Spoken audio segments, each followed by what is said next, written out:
warahmatullahi wabarakatuh. Saya Imas Kurniasi NIM 1909172 dari kelompok 11 akan memaparkan materi tentang bangun datar dan bangun ruang.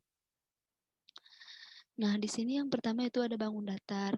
Pengertian dari bangun datar yaitu suatu bentuk dua dimensi yang memiliki luas dan keliling.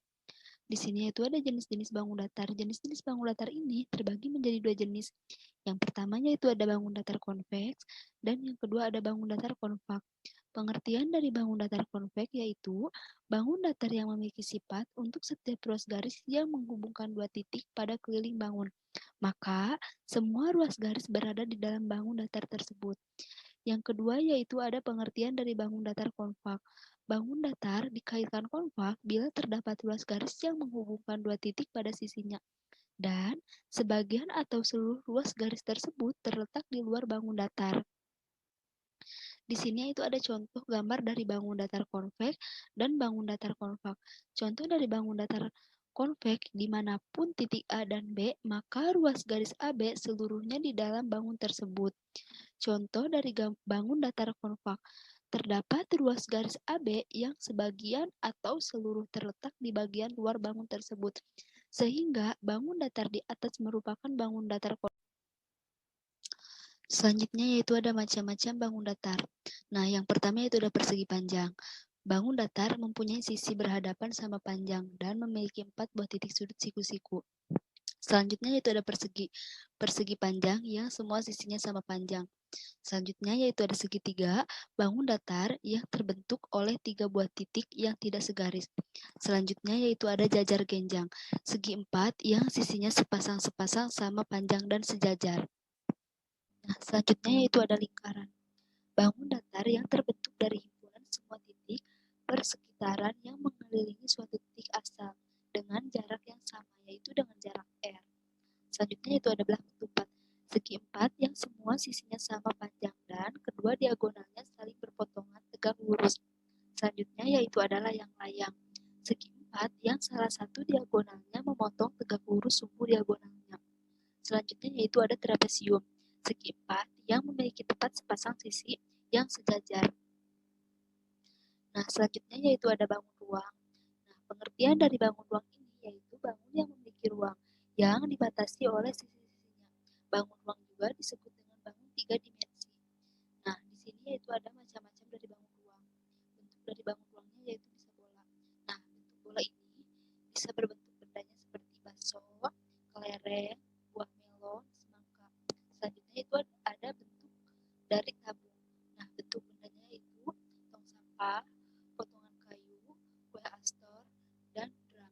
Selanjutnya yaitu ada kubus. Nah, bentuk bendanya itu bisa dadu, bak mandi, kotak kardus, pisau warna, dan selanjutnya yaitu ada balok.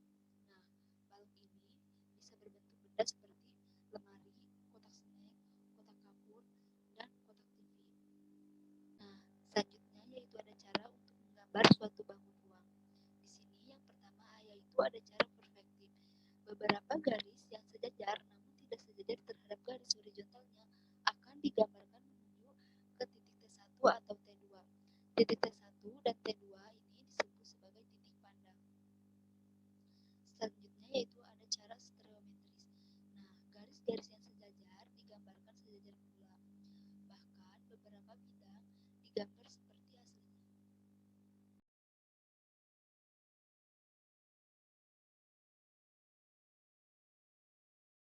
Perkenalkan, nama saya Rama Ikalini Maretna, NIM 1806465. Di sini saya akan menerangkan tentang unsur-unsur bangun datar. Yang pertama ada segitiga, yang dimana sisi berupa ruas garis yang membentuk segitiga adalah batas yang membedakan bagian dalam dengan bagian luar. Yang kedua itu ada titik sudut, adalah perpotongan antara dua ruas garis atau pertemuan ujung-ujung ruas garis. Yang ketiga itu ada titik puncak. Suatu segitiga adalah titik sudut yang berhadapan dengan alas dari segitiga tersebut. Yang kedua itu ada persegi, yang dimana itu memiliki empat titik sudut. Yang kedua memiliki 4 sudut siku-siku. Yang ketiga memiliki dua diagonal yang saling berpotongan. Yang keempat itu memiliki 4 simetri, lipat, dan putar. Yang ketiga itu ada persegi panjang, yang dimana memiliki 4 titik sudut. Yang kedua memiliki 4 sudut siku-siku. Yang ketiga itu memiliki diagonal yang saling berpotongan. Yang keempat itu memiliki 2 simetri lipat dan putar. Yang kelima itu memiliki sudut berhadapan yang sama panjang. Kelima itu ada jajar genjang, yang dimana sisinya yang berhadapan pada setiap jajar genjang sama panjang dan sejajar. Yang kedua itu sudut-sudut yang berhadapan pada setiap jajar genjang sama besar. Yang ketiga itu jumlah pasangan sudut yang saling berdekatan pada setiap jajar genjang adalah 180 derajat. Yang kelima itu ada lingkaran, hasil perpotongan garis tengah diametri dalam lingkaran merupakan titik pusat lingkaran. Garis tengah diametri adalah garis yang membagi dua sama besar, dan suatu lingkaran diametri biasanya dilambangkan dengan huruf D. Jari-jari adalah ruas garis yang menghubungkan titik pusat lingkaran dengan lingkaran. Jadi, jari-jari adalah setengah dari diametri jari-jari, biasanya dilambangkan dengan huruf R atau R besar. Yang keenam itu ada trapesium, yang dimana sisi sama dengan itu ruas garis, yang ujung-ujungnya adalah 2 titik sudut segi 4 yang dibentuk oleh sisi yang berpotongan titik sudut. Itu titik sudut dari segi 4, diagonalnya ruas garis yang ujung-ujungnya adalah 2 titik sudut yang tidak berdekatan pada segi 4. Yang keenam itu ada layang-layang. Yang pertama itu mempunyai 2 pasang sisi yang sama panjang. Yang kedua itu mempunyai 1 pasang sudut yang berhadapan, yang besarnya sama. Yang ketiga itu mempunyai 4 titik sudut. Yang keempat itu diagonalnya saling berpotongan tegak lurus. Yang kedelapan itu ada belah ketupat. Yang pertama itu kedua diagonalnya saling membagi 2 sama panjang dan saling tegak lurus satu sama lain. Yang kedua itu dia mempunyai dua buah sumbu simetri. Yang ketiga itu kedua diagonalnya merupakan sumbu simetri dari bangun belah ketupat. Yang keempat memiliki 2 simetri lipat. Yang kelima itu jumlah semua sudut besarnya adalah 360 derajat. Ya, di sini saya akan menjelaskan tentang sifat-sifat bangun datar.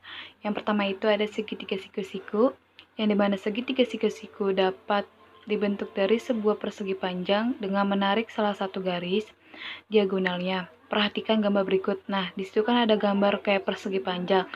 Kayak persegi panjang yang di perpotongan itu kan ada A, B, C sama D. Nah, bidang ABCD adalah persegi panjang. Dengan menarik diagonal AC akan berbentuk 2 segitiga siku-siku yang sama dan sebangun kongruen, yaitu segitiga ABC dan segitiga ADC.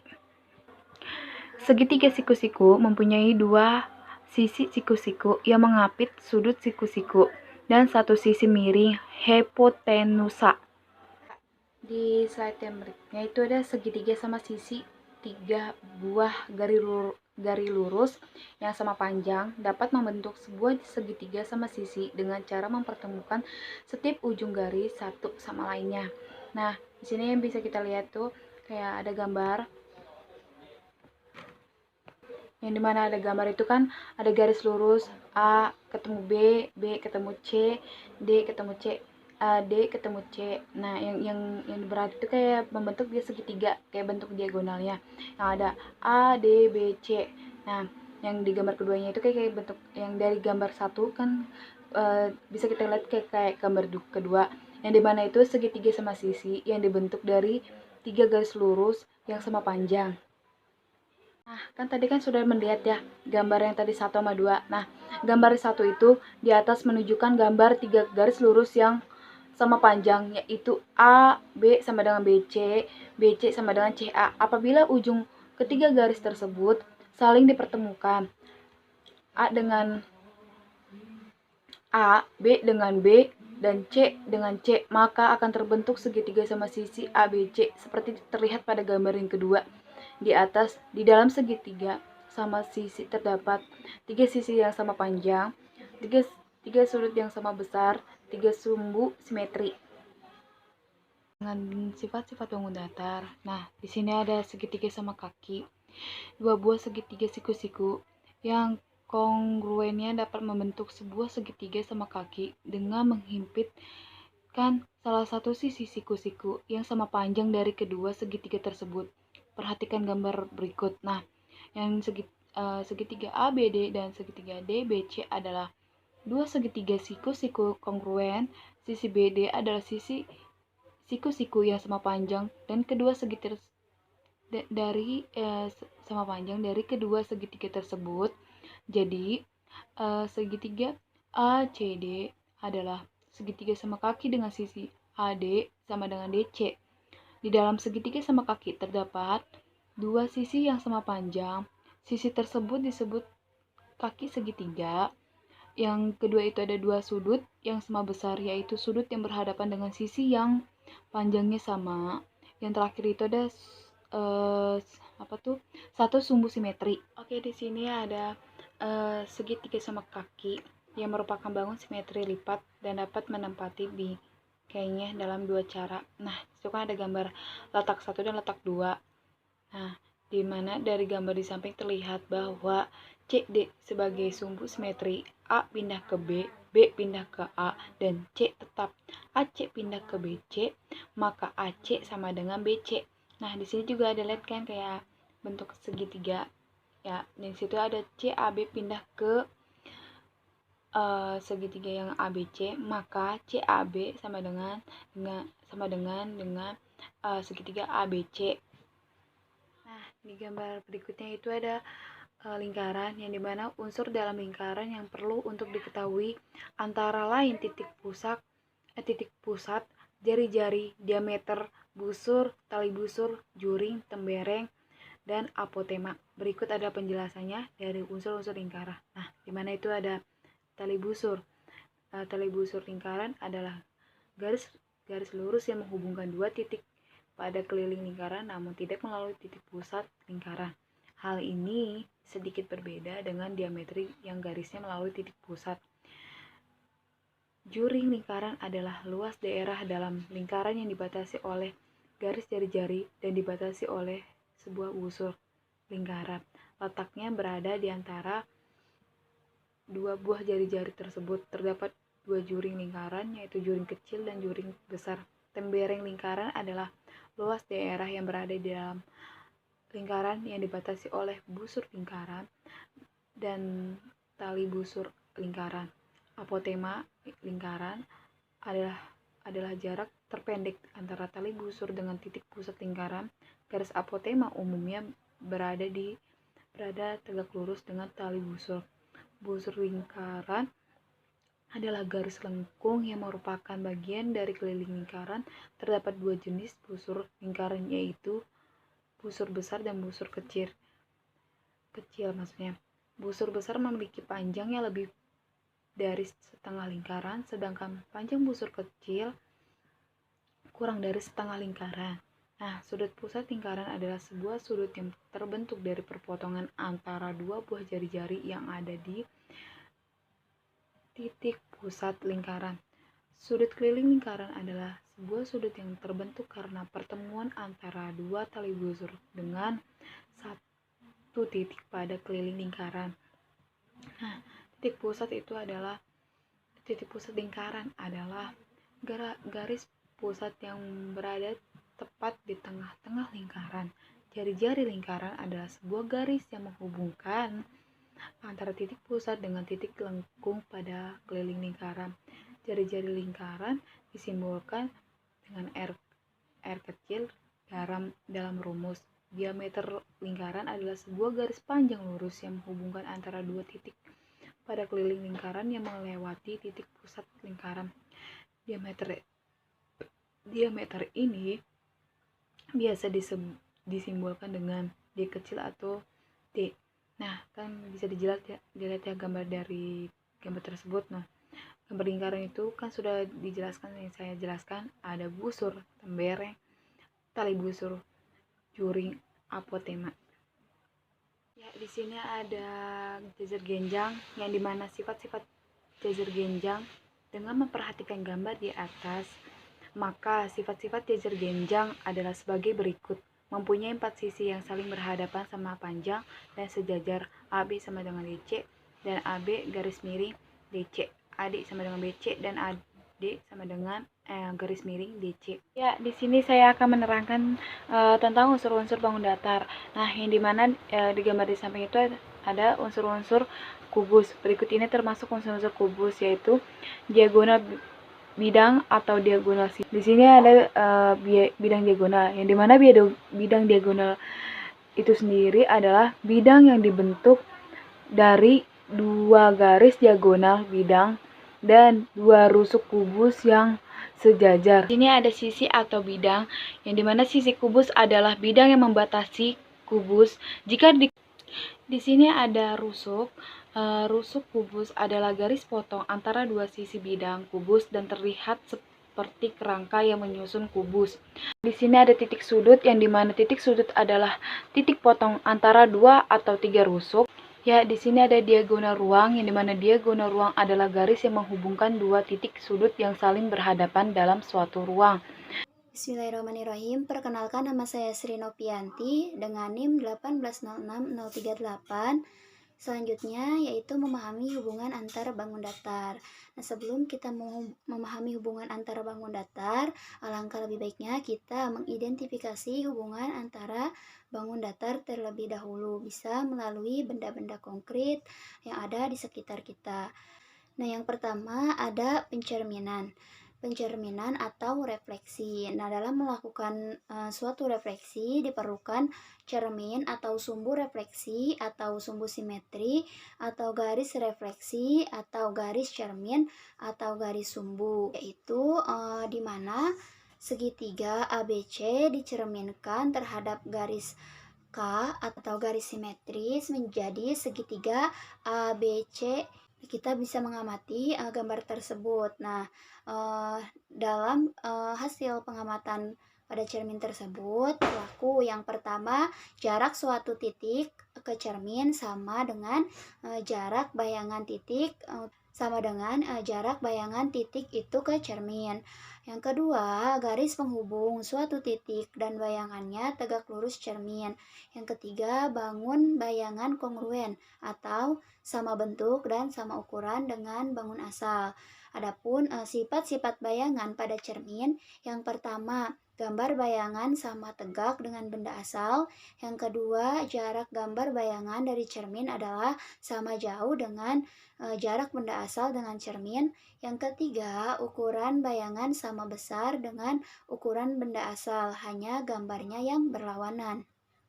Yang keempat, letak gambar bayangan dan benda asal tegak lurus dengan cermin. Nah, dalam melakukan proses pencerminan ada titik-titik yang tetap atau tidak berubah letaknya, yaitu pada garis cermin.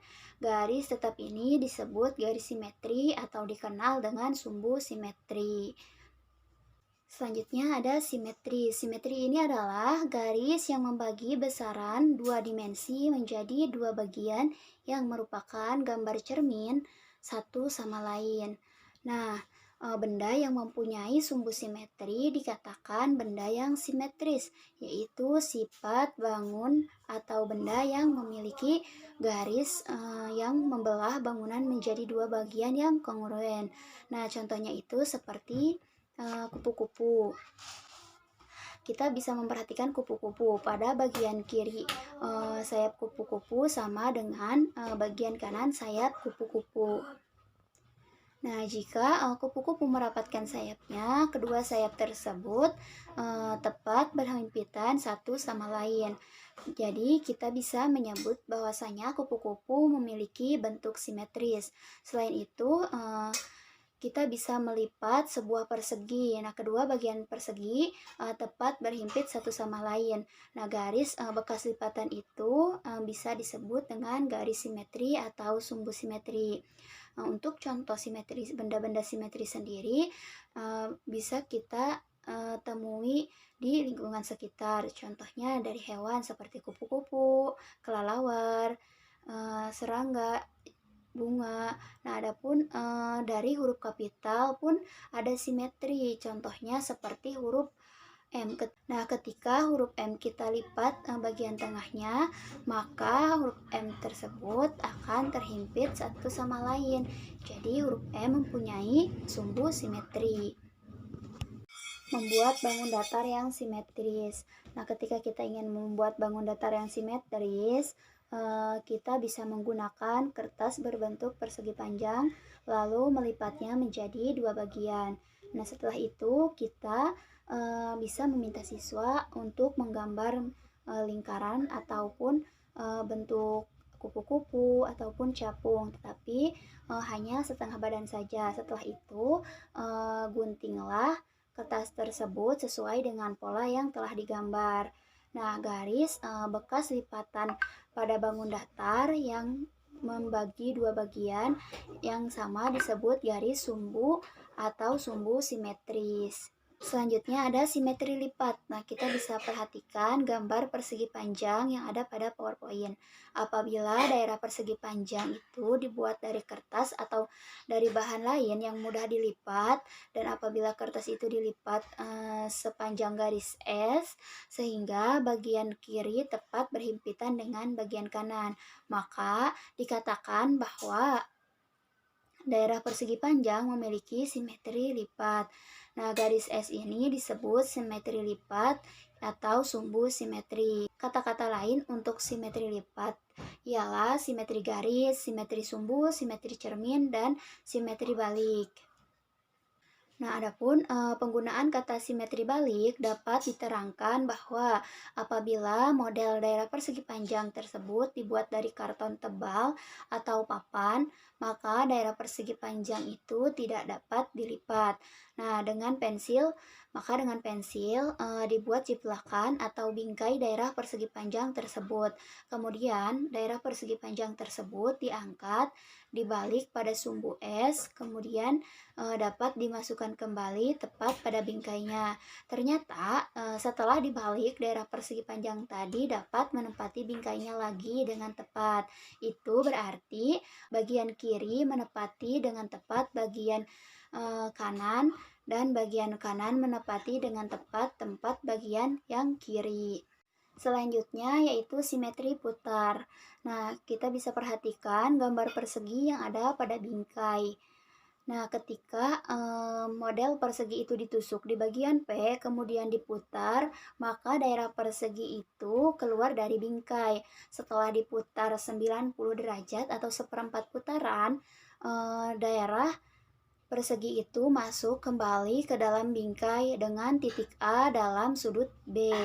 Nah, setelah diputar 180 derajat atau setengah putaran, daerah persegi masuk lagi ke dalam bingkai dengan titik A di dalam sudut C. Setelah diputar 270 derajat, 3 seperempat putaran, daerah persegi masuk lagi ke dalam bingkai dengan titik A di dalam sudut D. Akhirnya setelah diputar 360 derajat atau satu putaran penuh, daerah persegi kembali ke dalam bingkai dengan titik A dalam sudut A.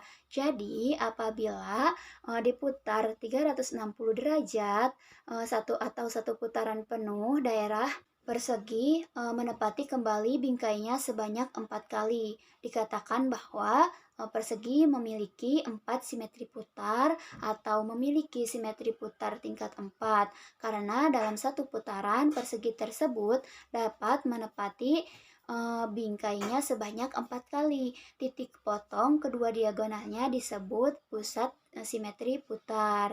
Nah, adapun dalam keadaan seperti ini banyak sekali timbul kesalahpahaman atau perbedaan persepsi karena persyaratan yang kurang lengkap mengenai tingkat simetri putar. Nah, adapun syarat tingkat simetri putar yang pertama adalah dalam satu putaran dapat menempati bingkainya berapa kali, dan yang kedua titik pusat putarnya tertentu, yaitu perpotongan antara dua sumbu simetri. Oleh karena itu, untuk bangunan yang hanya dapat menempati bingkainya satu kali, tidak dapat dikatakan sebagai atau memiliki simetri putar tingkat 1 karena tidak memiliki titik pusat putar yang tertentu. Nah, selanjutnya ada memahami sifat dan hubungan antara unsur bangun ruang. Nah, yang pertama ada prisma tegak segitiga. Prisma tegak segitiga adalah bangun ruang yang dibatasi oleh dua buah daerah segitiga yang sejajar, serta tiga daerah persegi panjang yang saling berpotongan menurut garis yang sejajar.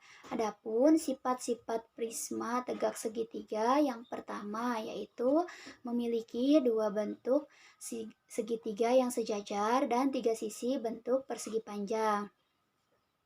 Dan yang kedua memiliki 9 rusuk. Yang ketiga yaitu memiliki 6 titik sudut. Nah, yang kedua ada 5 segi 4 adalah bangun ruang yang dibatasi oleh sebuah daerah segi 4 dan 4 daerah segitiga yang mempunyai satu titik sudut persekutuan. Secara umum, limas merupakan bangun ruang yang dibatasi oleh sebuah daerah segi banyak dan beberapa daerah segitiga yang mempunyai satu titik persekutuan. Daerah segi banyak menjadi alasnya dan segitiga menjadi sisi tegak, sedangkan kaki segitiga itu membentuk rusuk tegaknya. Semua rusuk tegak bertemu di titik sudut yang disebut pula titik puncak karena proyeksi dari titik tersebut tegak lurus. Selanjutnya ada sifat-sifat limas segi 4. Yang pertama yaitu memiliki satu sisi berbentuk segi 4 dan 4 sisi berbentuk segitiga. Yang kedua memiliki 8 rusuk. Yang ketiga memiliki 5 titik sudut dan salah satu titik sudutnya disebut pula titik puncak. Yang keempat sisi alasnya berbentuk segi 4 dan sisi lainnya berbentuk segitiga. Nah, selanjutnya ada tabung. Tabung adalah bangun ruang yang dibatasi oleh dua daerah lingkaran yang sejajar dan sama ukurannya serta sebuah bidang lengkung yang berjarak sama jauh ke porosnya dan yang simetris terhadap porosnya, memotong kedua daerah lingkaran tersebut tepat pada kedua daerah lingkaran itu. Seluruh memudahkan siswa memahami tabung, guru bisa menunjukkan benda-benda yang berbentuk tabung di lingkungan sekitar seperti tong sampah, tempat kapur, dan masih banyak lainnya. Nah, adapun sifat-sifat tabung yang pertama memiliki dua sisi berbentuk lingkaran dan satu sisi berbentuk bidang lengkung atau selimut tabung. Yang kedua memiliki dua rusuk lengkung. Yang ketiga, tidak memiliki titik sudut. Nah, selanjutnya yaitu kerucut. Nah, kerucut adalah suatu bangun ruang yang dibatasi oleh sebuah daerah lingkaran dan sebuah bidang lengkung kerucut. Kita bisa perhatikan gambar kerucut di mana sebuah garis M yang bergerak demikian hingga garis itu selalu melalui sebuah titik T dan selalu memotong sebuah garis lengkung K, membentuk sebuah bidang lengkung yang dinamakan bidang lengkung kerucut. Nah, tabung dan kerucut hampir sama, yaitu merupakan bangun ruang yang dibatasi oleh bidang datar dan bidang lengkung. Perbedaan antara keduanya hanya terletak pada adanya bidang atas pada tabung dan puncak pada kerucut. Kerucut dapat dianggap sebagai limas yang banyak segi tegak dan tak terhingga. Selanjutnya ada sifat-sifat kerucut. Sifat-sifat kerucut yang pertama memiliki satu sisi alas berbentuk lingkaran dan satu sisi berbentuk bidang lengkung atau selimut kerucut. Yang kedua memiliki satu rusuk lengkung. Yang ketiga tidak memiliki titik sudut dan yang keempat memiliki satu titik puncak. Selanjutnya yaitu bola. Bola merupakan bangun ruang yang permukaannya rapat dan bagian dalamnya berongga, sehingga titik pada sisinya permukaan bangun ruang itu berjarak ke titik pusat. Dan sifat-sifat bola yaitu pertama memiliki satu sisi berbentuk bidang lengkung atau selimut bola, yang kedua tidak memiliki rusuk, yang ketiga tidak memiliki titik sudut. Nah, selanjutnya ada jaring-jaring bangun ruang. Nah, apabila kita ingin membuat kubus dari karton, maka terlebih dahulu kita bisa membuat jaring-jaring kubus, yaitu rangkaian 6 daerah persegi yang dapat dibentuk menjadi sebuah kubus. Contohnya, rangkaian 6 persegi tersebut bisa dilihat pada gambar. Nah, untuk mengetahui apakah rangkaian persegi seperti gambar tersebut merupakan suatu jaring-jaring kubus atau bukan adalah dengan menentukan salah satu sisi sebagai bidang alas. Selain itu dapat ditentukan bidang-bidang yang lainnya seperti bidang atas, kanan, kiri, depan, dan belakang. Jaring kubus dapat menjadi model bagi 6 buah jaring-jaring balok disebabkan oleh sisi-sisi dari balok tidak sama. Sebagai contoh jaring-jaring balok ABCD, EFGH, potonglah beberapa rusuk EF, EA, FB, FG, GC, EH, dan HD, maka dapat dibentuk salah satu jaring balok sebagai berikut. Di slide selanjutnya yaitu contoh jaring-jaring bangun ruang. Yang pertama ada contoh jaring-jaring kubus, yang kedua contoh jaring-jaring balok, yang ketiga ada contoh jaring-jaring limas persegi, yang keempat ada contoh jaring-jaring prisma segitiga, yang kelima contoh jaring-jaring tabung, dan yang keenam contoh jaring-jaring kerucut. Sekian presentasi dari kelompok kami. Mohon maaf apabila banyak kesalahan. Wabillahi taufiq wal hidayah. Wassalamualaikum warahmatullahi wabarakatuh.